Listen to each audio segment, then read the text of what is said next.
This news statewide from Super Tuesday is what happened to the Speaker of the Texas House, Dade Phelan. He is fighting for his political life this morning, forced into a runoff. One Republican from East Texas texted me overnight to say the surprise is not that Phelan is in a runoff. The surprise, he said, is that Phelan was not defeated. Tanya Eiserer is in Southeast Texas this morning. She covered the Phelan campaign for us on Super Tuesday. Tanya, this is a stunning fall for Phelan and certainly a big win for Attorney General Ken Paxton, Lieutenant Governor Dan Patrick, and others who supported David Covey. Oh, it sure is. You know, our colleague Jason Wheeler has been calling this Ken Paxton's revenge tour. And in this race, it looks like this intra-party warfare may end up claiming Speaker Dade Phelan's job. And though far from clear how this runoff is going to turn out, the fact that he's even going into a runoff with challenger David Covey sent shockwaves last night. As you mentioned, Jason, Paxton, Lieutenant Governor Dan Patrick, and former President Donald Trump, they all endorsed Covey largely over Phelan's support of impeaching Paxton. Governor Greg Abbott, now he was angry over the House not passing vouchers. He stayed out of the race. And obviously with all the returns we saw how it ended up with Phelan trailing Covey. And last night, Phelan issued a fiery statement. He says, against a tidal wave of outside influence and the relentless flood of special interest dollars pouring into House District 21, our campaign emerges today still standing strong against the tides that have sought to unseat me. This runoff is not just another race. It's the front line of the battle for the soul of our district.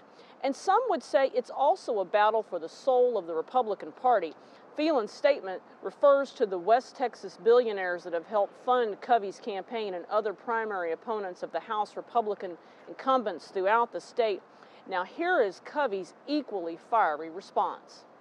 The establishment in Austin has become comfortable ignoring the wishes of Texans, and these egregious acts have been led by one man, and that man is the man we will defeat, Speaker Dade Phelan.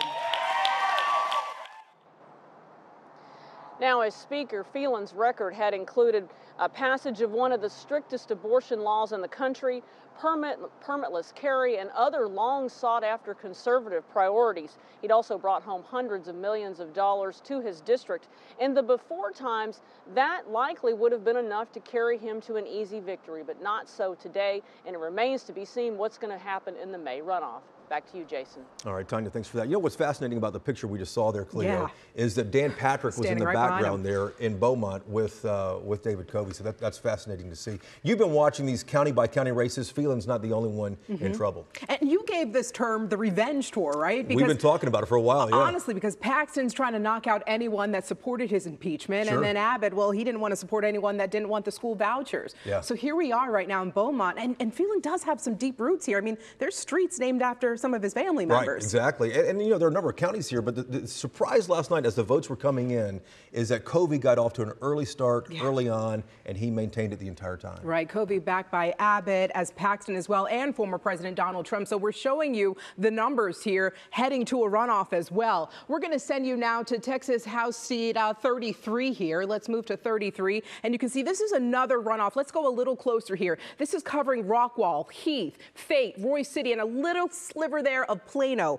All right, Holland was one of the Texas Republicans who also voted to impeach Texas Attorney General Ken Paxton. Paxton backed Pearson in this race. Now, neither candidate reached that 50% threshold to avoid a runoff, so that runoff election will be held on May 28th. We're going to go up here to Collin County as well, but Texas House 67 here. This is covering Melissa, McKinney, Denton, Farmersville, a little piece of Allen as well. This is Paxton's home country, right? This is where he's from. I mean, this is really Paxton territory, but Jeff Leach, I mean, he really held his ground here at 65% and did pretty well. But Abbott, he did back Leach because he does support school vouchers. But once again, Paxton, not a fan of Leach anymore, even though that was his former mentor, Jeff Leach's former mentor. So Mice, he didn't do too well here, but he did have some backing from Paxton. I'll show you more of the numbers coming up here in about 30 minutes. I'll send it back to you, Mark. All right, thank you, Cleo. And Jason, when we kind of look at everything that we learned on Super Tuesday, you saw the kind of revenge tour for Abbott and Paxton. Sure.